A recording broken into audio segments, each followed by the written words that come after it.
Hi everyone, this is Eldad Amara with another video. Man, I want to share something with you. I've had such a frustrating morning. I spent 3 hours this morning, on my telephone, 3 hours. I first of all phoned up about car insurance. I wanted to try and get a quote for car insurance. And you never guess, I was on the phone for over an hour. You ever get those situations? You sort of think, why is it taking so long for somebody to answer the damn phone? Anyway, I'm there on the phone and it's giving me all these different options. It's a voice automation service.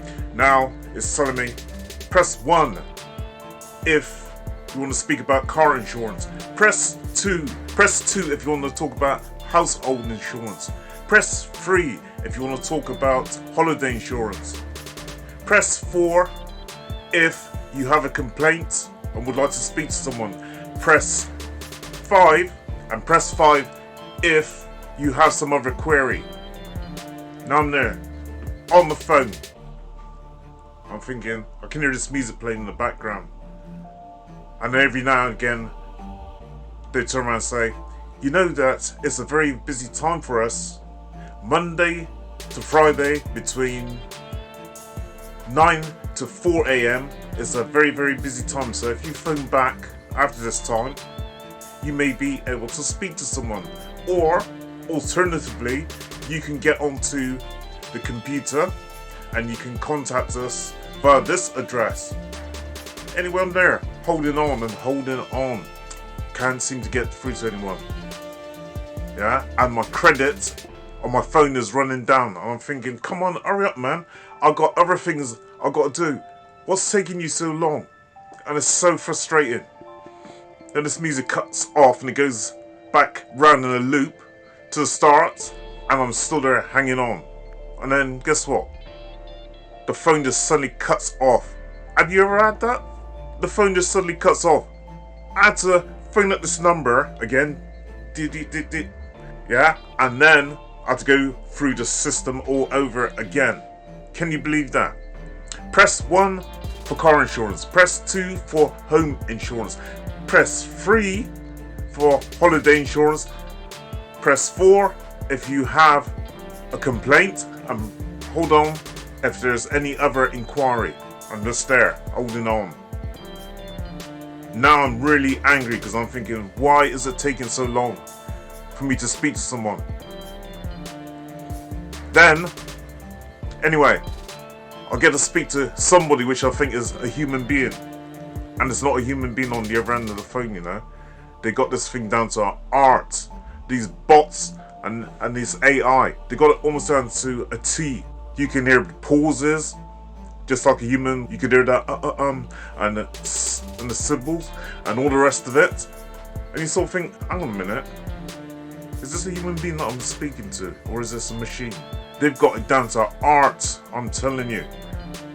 So, this machine turns around and says, this bot turns around and says, can you give me your date of birth? You've got two options. You can type your date of birth into your phone, or alternatively, you can speak into this voice machine.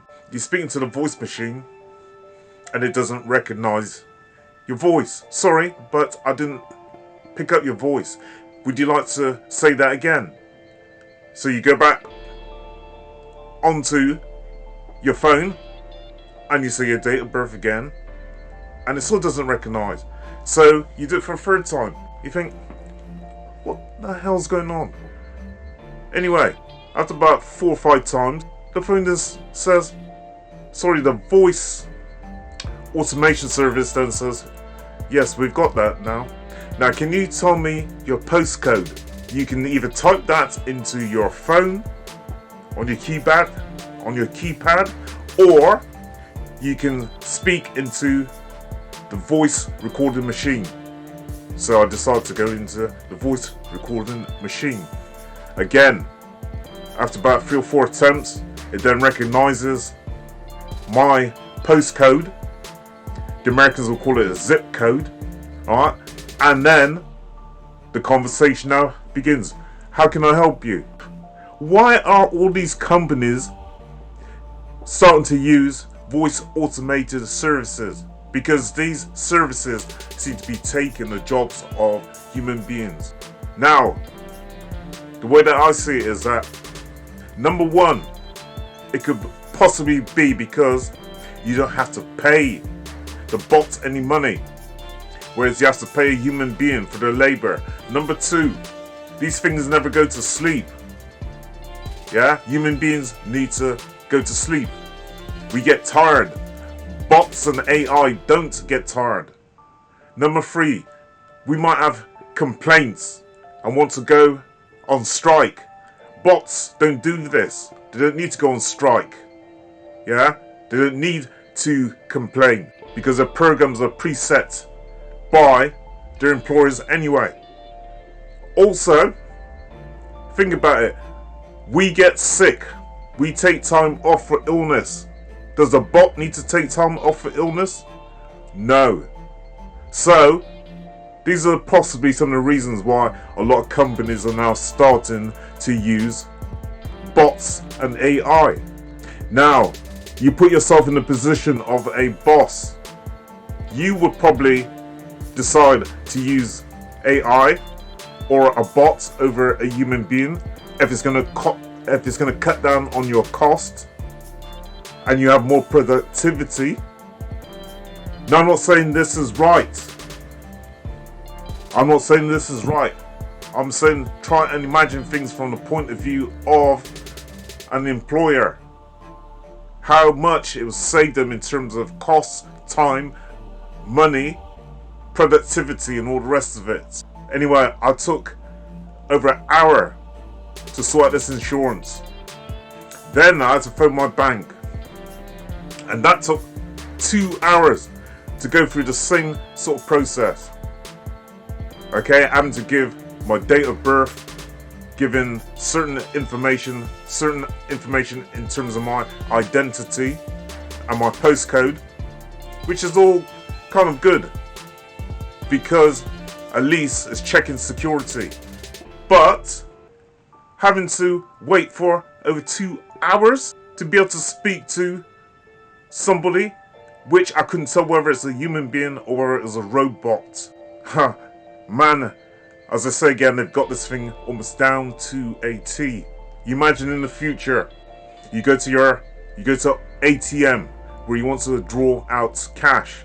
Now the ATM is not working, so now you need to go on to the phone to be able to ask your bank what is the problem. Why can't I withdraw my money? Now someone on the other end, you can't tell if it's a human being or it's a robot.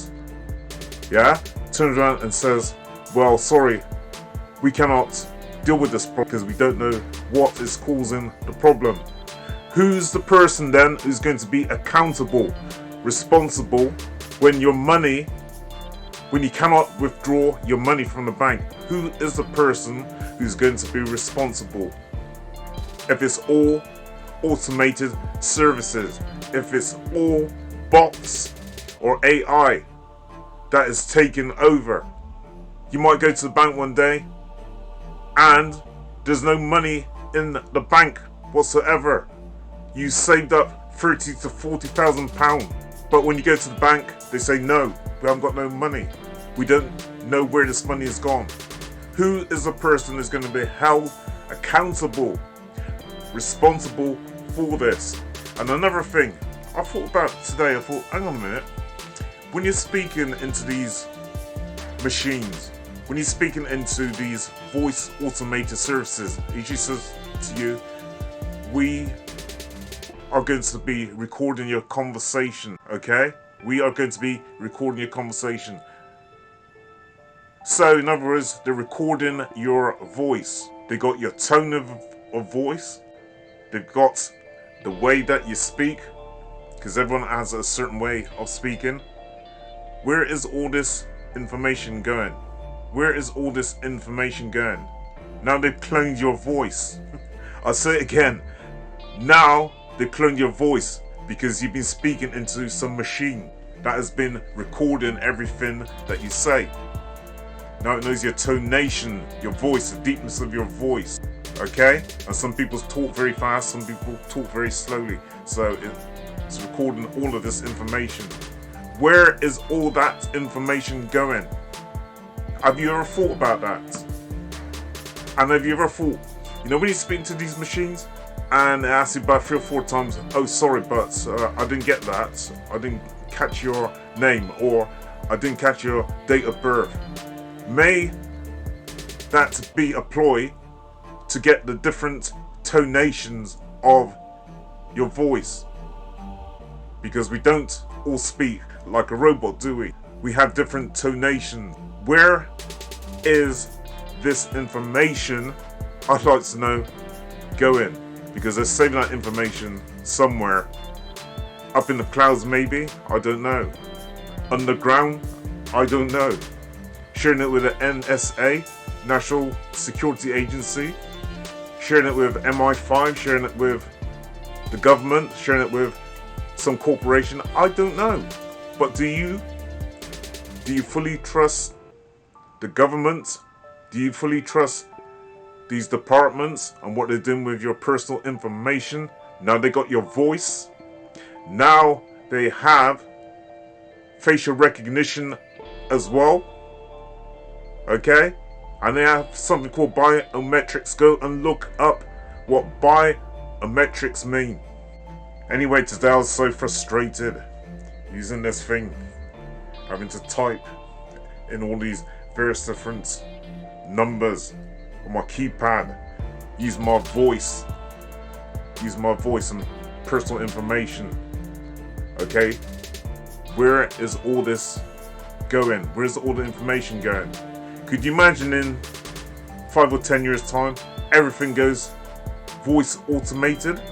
Now you got a problem with your bank, you phone at your bank and they say to you, you are 500 in the queue. Not 1 or 2, you are 500 in the queue. What are you going to do? You're going to hang on? You may be waiting the whole complete day before you get to speak to someone, and you don't know whether you're speaking to a human or you're speaking to a bot. Anyway, this is Eldad Amara. I'd like you to drop me a comment if you've had any personal experiences with these voice automated services. Please drop me a line. This is Eldad Amara, over and out.